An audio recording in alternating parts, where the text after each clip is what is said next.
Dear students, welcome to my online lecture on definition of units। तो बच्चों आपको मालूम है कि अगर हमने किसी भी फिजिकल क्वांटिटी को मेज़र करना है तो उसके लिए हमें यूनिट की ज़रूरत पड़ती है। ओके, तो बच्चों अब जो हमारा internationally accepted system of unit है that is SI system of unit, जिसको हम सिस्टम इंटरनेशनल भी बोलते हैं। तो बच्चों इस लेक्चर में मैं आपको बताऊंगा कि जो सिस्टम इंटरनेशनल है या एसआई सिस्टम है हमारा, उसमें जो है हम यूनिट्स को कैसे डिफाइन करते हैं। तो बच्चों जो सबसे पहली फिजिकल क्वांटिटी है जिसको मैं डिफाइन करूंगा दैट इज लेंथ। अब बच्चों जो आपने देखा होगा कि जो आप लेंथ को मेजर करते हो अपनी डेली लाइफ में वो आप मीटर स्केल से करते हो। अब बच्चों बट जब हम इसकी डेफिनेशन बनाते हैं 1 मीटर की तो उसमें जो है हम उसको कैसे बनाते हैं। तो बच्चों उसके लिए हम क्या करते हैं, उसके लिए हम इसको कंपेयर करते हैं with speed of light in vacuum.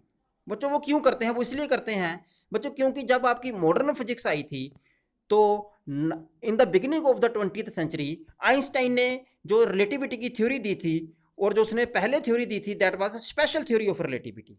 अब बच्चों अपनी स्पेशल थ्योरी ऑफ रिलेटिविटी ने आइंस्टाइन ने ये बोला था कि जब भी कोई ऑब्जेक्ट मूव करेगा विद वेलोसिटी v तो उसकी लेंथ जो होगी दैट विल चेंज। तो बच्चों इसका मतलब ये हुआ कि अगर आपका जो 1 मीटर का स्केल है वो 1 मीटर आपको ठीक है, आपको अर्थ में वो 1 मीटर का स्केल है वो 1 मीटर ही है, पर बच्चों जब वो आपका 1 मीटर का स्केल मूव करना शुरू कर जाएगा विद वेलोसिटी v तो बच्चों उसकी लेंथ जो है that will change. It means वो जो आपका स्टैंडर्ड था 1 मीटर वो अब स्टैंडर्ड नहीं रहेगा। तो बच्चों इसका मतलब ये है कि हमें ऐसी क्वांटिटी चाहिए, ऐसे उसको मतलब डिफाइन करना है 1 मीटर को कि हम यूनिवर्स के किसी भी कोने में चले जाएं that 1 metre will remain 1 metre और उसका जो है वेलोसिटी से भी कोई फर्क ना पड़े। तो बच्चों उसके लिए जो उसको कंपेयर किया गया 1 मीटर को that was compared with velocity of light in vacuum. क्योंकि बच्चों जो वेलोसिटी ऑफ लाइट है in vacuum that is universal constant. आप चाहे यूनिवर्स के किसी भी कोने में चले जाइए, जो लाइट है वो 1 सेकंड में सेम डिस्टेंस ही ट्रैवल करेगी। और बच्चों जो एग्जैक्टली जो डिस्टेंस लाइट ट्रैवल करती है 1 सेकंड में that is 299,792,458 metre. It means इतना डिस्टेंस जो है लाइट 1 सेकंड में ट्रैवल करती है। तो बच्चों इट मीन्स 1/299,792,458 सेकंड में कितना ट्रैवल करेगी, जितना वो डिस्टेंस होगा that distance will be equal to 1 metre. और बच्चों ये डिस्टेंस चेंज नहीं करेगा, आप यूनिवर्स में कहीं भी चले जाइए, क्योंकि जो speed of light in vacuum है दैट वो चेंज नहीं करती है। सो बच्चों ऐसे जो है हम लेंथ को डिफाइन करते हैं 1 मीटर को। ओके, अब बच्चों जो हमारी सेकंड क्वांटिटी है दैट इज मास। अब बच्चों जो मास है इसको जो है हम कंपेयर करते हैं विद प्लेटिनियम एरिडियम अलॉय। बच्चों इसमें हम आयरन नहीं लेते या कोई दूसरा मटेरियल नहीं लेते, वो इसलिए नहीं लेते क्योंकि उसको रस्टिंग हो जाती है। तो बच्चों जो मास की डेफिनेशन है या फिजिकल क्वांटिटी मास है तो जो उसकी किलोग्राम की डेफिनेशन है तो इट वाज गिवन इन 1899 और and according to this definition the kilogram is equal to the mass of international prototype of a kilogram a platinum iridium alloy kept at the international bureau of weight and measures at Sevres near Paris France. अब बच्चों इसमें हमने क्या किया, एक platinum iridium alloy लिया और उसी के साथ हम क्या करते हैं, उसी के साथ हम कंपेयर करते हैं और उसी को हम रेप्लिकास बनाते हैं कि ये हमारा एक स्टैंडर्ड मास है और इसी के हम रेप्लिकास बनाते हैं कि this is now 1 kg of mass. अब बच्चों प्रोटोटाइप का मतलब क्या है, प्रोटोटाइप मीन्स जो पहली हम चीज बनाते हैं उसको क्या बोलते हैं प्रोटोटाइप, फिर उसकी बाद में कॉपीज करते हैं। ओके, जो कॉपीज होती हैं उनको हम प्रोटोटाइप नहीं बोलते, पर जो हम ओरिजिनली जो सबसे पहले चीज बनाते हैं दैट इज प्रोटोटाइप। जैसे अगर आपके जो मैन्युफैक्चरिंग प्लांट है जब वहाँ पे जैसे सपोज करो कार का मैन्युफैक्चरिंग प्लांट है तो वहाँ पे जो सबसे पहली कार बनेगी दैट इज अ प्रोटोटाइप, क्योंकि बाकी जो होगी वो उसकी रेप्लिकाज ही होंगी। ओके, तो this is what I want to say by prototype. Okay, तो आई थिंक मैंने आपको बता दिया है कि प्लेटिनियम इरिडियम अलॉय क्यों लिया, क्योंकि इसको रस्टिंग नहीं होती है and it will not lose और gain its weight with time. Okay, next physical quantity is time. अब बच्चों जो टाइम की डेफिनेशन है that this is a modern definition of time. Okay, इससे पहले जो था हम टाइम को कंपेयर करते थे विद सोलर डे। अब बच्चों टाइम के डेफिनेशन के लिए मैं आपको एक फंडामेंटल चीज फिजिक्स में बताता हूं कि जब भी कोई चीज ऑसिलेट करती है तो उसका जब कोई भी चीज़ ऑसिलेट करती है, जैसे आपका पेंडुलम ऑसिलेट करता है, जब बच्चों आपका पेंडुलम ऑसिलेट करता है तो उसका एम्पलीट्यूड चेंज होता है, पर बच्चों जो उसका टाइम पीरियड है वो चेंज नहीं होता। ये बात आपको जो है क्लियर होनी चाहिए कि जब भी कोई चीज़ ऑसिलेट करती है उसका एम्पलीट्यूड चेंज करेगा, पर जो उसका टाइम पीरियड है दैट विल नॉट चेंज। और बच्चों वैसा ही हमारे एटम्स के अंदर होता है। जो हमारे एटम्स होते हैं वहाँ पे क्या होता है कि एटम का स्ट्रक्चर जो है उसमें आपको मालूम है कि न्यूक्लियस होता है, न्यूक्लियस के अराउंड क्या रिवॉल्व करते हैं, इलेक्ट्रॉन रिवॉल्व करते हैं। ओके, तो जब इलेक्ट्रॉन रिवॉल्व करते हैं तो बच्चों उसमें एक हाइपरफाइन लेवल बन जाता है। हाइपरफाइन लेवल क्या होता है? हाइपरफाइन लेवल होता है कि जो आपका एक लेवल है वो दो में स्प्लिट हो जाएगा। अब वो क्यों स्प्लिट होता है? वो हो जाता है due to interaction with the nucleus, क्योंकि जो आपका न्यूक्लियस है वो that is also charge. Nucleus के ऊपर भी चार्ज होता है, आपको मालूम है, क्योंकि न्यूक्लियस में न्यूट्रॉन और प्रोटॉन होते हैं।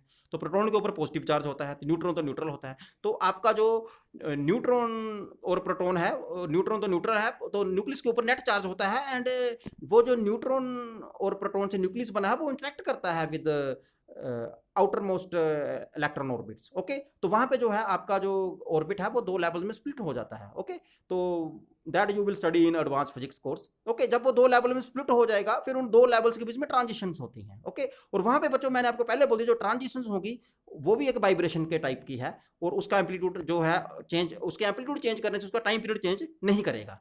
और बच्चों ये जो डेफिनेशन है ये हमने सीजियम 133 एटम से जो है बनाई है, एंड ये जो डेफिनेशन आई थी 1967 में आई थी। तो ये डेफिनेशन को ध्यान से सुनिए। The second is the duration of 9192631770 periods of the radiation corresponding to the transition between the two hyperfine levels of the ground state of cesium 133 atom. Okay, तो बच्चों अभी जो इसमें है इसकी जो ग्राउंड स्टेट की है वह मैंने इसको 0 केल्विन पे जो है हम लेते हैं। ओके, तो इट मीन्स जब आपका जो दो हाइपरफाइन लेवल होंगे आपके जो सीजियम के, उन हाइपरफाइन लेवल्स के बीच में जब जो है ट्रांजिशंस कितनी हो जाएंगी 9192631770, तो उस उतनी ट्रांजिशन को हम बोलेंगे अब जो टाइम है वो 1 सेकंड हो गया है। ओके, तो this is a very precise definition and student this is very correct definition. आप पढ़ोगे कि जो आपकी एटॉमिक क्लॉक्स होती हैं they are very much accurate. Okay, वो बहुत ही ज़्यादा एक्यूरेट होती हैं। ठीक है, now next physical quantity that I will be discussing with you is electric current. अब बच्चों इलेक्ट्रिक करंट की जो ऐसा यूनिट है दैट इज एम्पेयर। तो एक एम्पेयर को हम कैसे डिफाइन करते हैं? तो बच्चों पहले मैं आपको डेफिनेशन बताता हूँ, फिर मैं बताता हूँ कि इसका क्या मतलब है। The ampere is that constant current which if maintained in the two parallel conductors of infinite length of a negligible circular cross section and placed 1 meter apart in vacuum would produce between these two conductors a force of 2 into 10 to the power minus 7 Newton per meter of length। अब बच्चों ये definition दी गई थी 1948 में, अभी भी यही चलती है। अब इसका मतलब क्या है? अगर आपके पास बच्चों दो करंट कैरिंग कंडक्टर हैं तो आप इसको पढ़ोगे, जब पढ़ा होगा कि जब भी जो करंट कैरिंग कंडक्टर होता है they exert force on each other. Okay, अगर आपका जो करंट कैरिंग कंडक्टर है दोनों में करंट सेम डायरेक्शन में जा रहा है या दोनों में करंट ऑपोजिट डायरेक्शन में जा रहा है तो वो एक दूसरे पे फोर्स को एक्सर्ट करते हैं। और बच्चों उस फोर्स को जब हम मेजर जब हम उन दो कंडक्टर के बीच में अगर 1 मीटर का डिस्टेंस रख दें कि एक कंडक्टर और दूसरे कंडक्टर के बीच में 1 मीटर का जो है वो डिस्टेंस है, और फिर हम वो जो एक दूसरे पे फोर्स लगाएंगे, जब वो force 2 into 10 to the power -7 Newton पर मीटर ऑफ लेंथ हो जाएगी, उस टाइम जो उस कंडक्टर में करंट फ्लो कर रहा होगा हम बोलेंगे कि दैट करंट इज 1 एम्पेयर। क्योंकि बच्चों जैसे जैसे आप करंट को बढ़ाओगे तो वो फोर्स भी बढ़ेगी। ओके, तो जब वो फोर्स बढ़ेगी, जब वो फोर्स इसके बराबर हो जाएगी, फिर हम बोलेंगे अब जो करंट है that is 1 ampere. Okay, this is definition of ampere. Okay, now next is thermodynamic temperature. अब जो थर्मोडायनेमिक टेम्परेचर है इसको हम केल्विन स्केल पे मेजर करते हैं। ओके, पहले हम इसको सेल्सियस स्केल पे मेजर करते थे। अब सेल्सियस स्केल में आपको मालूम है कि जो टेम्परेचर होता है वो that is degree of hotness and coldness. Okay, तो ice temperature is 0 degree centigrade and steam जो वाटर का स्टीम है उसको हम 100 डिग्री सेंटीग्रेड लेते हैं। ओके, जब वाटर बॉयल करता है। Okay, now the modern definition जो है आपकी जो इसकी है that is also given in 1967। वो डेफिनेशन क्या बोलती है? वो कहती है कि the kelvin is the fraction of 1/273.16 of the thermodynamic temperature of the triple point of water. अब बच्चों जो ट्रिपल पॉइंट ऑफ वाटर क्या है? ट्रिपल पॉइंट ऑफ वाटर है एक ऐसा टेम्परेचर और प्रेशर का कॉम्बिनेशन होता है जहां पे वाटर की तीनों स्टेट्स जो है को एग्जिस्ट करती हैं। मतलब वाटर सॉलिड फॉर्म में भी मिलेगा, लिक्विड में भी मिलेगा और स्टीम या गैसियस फॉर्म में भी मिलेगा। ओके, अब बच्चों जो हमारा एब्सोल्यूट टेम्परेचर स्केल है वो केल्विन, वो क्या है, केल्विन। ओके, तो जो 0 केल्विन है वो temperature that is a lowest ever temperature जो आप अचीव कर सकते हो। ओके, तो उससे नीचे टेम्परेचर एग्जिस्ट नहीं करता, वहां पे जो है आपका मोशन सीज कर जाता है, जो आपका, क्योंकि जो आपका टेम्परेचर है, जो टेम्परेचर का बेसिक ओरिजिन है दैट इज मोलिकुलर मोशन, जहाँ मोशन जो होता है अंदर, जब मोशन ही नहीं होगा किसी चीज में तो उसका टेम्परेचर जो है वो 0 केल्विन हो जाएगा। तो जैसे ही आप एनर्जी दोगे तो वहां पे मोशन आ जाता है और उसी मोशन की वजह से जो है टेम्परेचर राइज होना शुरू हो जाता है। ओके, तो अब इसमें जो अगर आप 0 केल्विन लो, 0 केल्विन को आप मानो ग्राउंड लेवल, और बच्चों अगर आप 273.16 that is approximately 0.01 degree centigrade.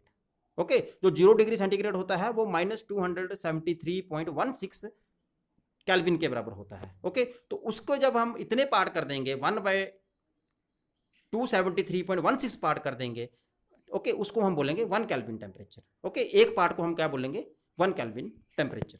Okay, so this is definition of 1 kelvin. Now next जो डेफिनेशन है वो है बच्चों amount of substance. Amount of substance को हम मोल में मेजर करते हैं, तो ये आपने केमिस्ट्री में भी पढ़ा होगा that mole is the amount of substance of a system which contains as many as elementary entities as there are in 12 gram बोल लीजिए या 0.12 kg ऑफ कार्बन बोल लीजिए। ओके, वहां पे केजी में इसलिए बात की जा रही है क्योंकि एसआई यूनिट में बात की जा रही है। और बच्चों ये जो डेफिनेशन दी गई थी दिस वाज गिवन इन 1971, मतलब जितने आपके 0.012 किलोग्राम ऑफ कार्बन में एटम होंगे, ओके, तो उसको हम बोलेंगे 1 मोल, और बच्चों that is equal to Avogadro number. Okay, तो this is standard definition of 1 mole. Okay, next is luminous intensity. अब बच्चों लुमिनस इंटेंसिटी क्या होती है, लुमिनस इंटेंसिटी होती है चमक होती है। अब इसको हम कैसे डिफाइन करते हैं, अब लुमिनस इंटेंसिटी अगर आपकी फिजिकल क्वांटिटी है तो बच्चों इसका जो फंडामेंटल आपका जो है यूनिट है that is candela. Okay, candela, तो 1 कैंडिला लुमिनस इंटेंसिटी से हमारा क्या मतलब है, the candela is the luminous intensity in a given direction of a source that emits monochromatic radiation of a frequency 540 into 10 to the power 12 hertz and that has a radiant intensity in that direction of 1/683 watt per radian। और बच्चों ये definition दी गई थी 1979 में। अब इसका मतलब क्या है, अब बच्चों सपोज कीजिए आपने एक कैंडल को जलाया, बच्चों जब आप उस कैंडल को जलाओगे तो वो एक लाइट एमिट करेगी। अब जब वो लाइट एमिट करेगी तो वो लाइट जो है आपके जो है कमरे में फैलेगी। अब बच्चों जैसे आपके घर में आप बल्ब लगाते हो, जब आप 10 वाट का बल्ब लगाते हो, 20 वाट का बल्ब लगाते हो, अब देखो जैसे जैसे आप वाट को बढ़ाते जाते हो तो आपकी जो चमक है वो बढ़ती जाती है। ओके, तो इसका मतलब क्या हुआ, अब इसका मतलब क्या है, इसका मतलब ये है, अब ये जो फ्रिक्वेंसी है, अब बच्चों जो लाइट होती है, जिस कलर की आपको लाइट दिखती है उसके कोरस्पोंडिंग एक फ्रिक्वेंसी होती है, जो फ्रिक्वेंसी है वो कलर को ही बताती है। अब बच्चों ये जो अब अगर आप कैंडल को जलाते हो तो कैंडल का कौन सा कलर होता है, जब आप कैंडल को जलाते हो तो उसमें येलो लाइट आती है, कौन सी लाइट आती है, येलो। तो बच्चों ये जो फ्रिक्वेंसी है आपकी 540 into 10 to the power 12 hertz yellow light की फ्रिक्वेंसी है। तो वो जो लाइट छोड़ेगी येलो लाइट छोड़ेगी। और बच्चों उसकी इंटेंसिटी, रेडियंट इंटेंसिटी कितनी होनी चाहिए पर स्टेडियन, क्योंकि सोलिड एंगल जो है, क्योंकि अब वो 3 डिमेंशन में लाइट आपकी फैल रही है, इट मीन्स पर स्टेडियन। ओके, तो उसकी जो है अगर उसकी इंटेंसिटी जो है 1/683 वाट पर स्टेडियन जब हो जाए तब हम बोलेंगे अब जो इसकी लुमिनस इंटेंसिटी है that is 1 candela. Okay, so now I think that you are now very much clear about these definitions. Okay, thank you.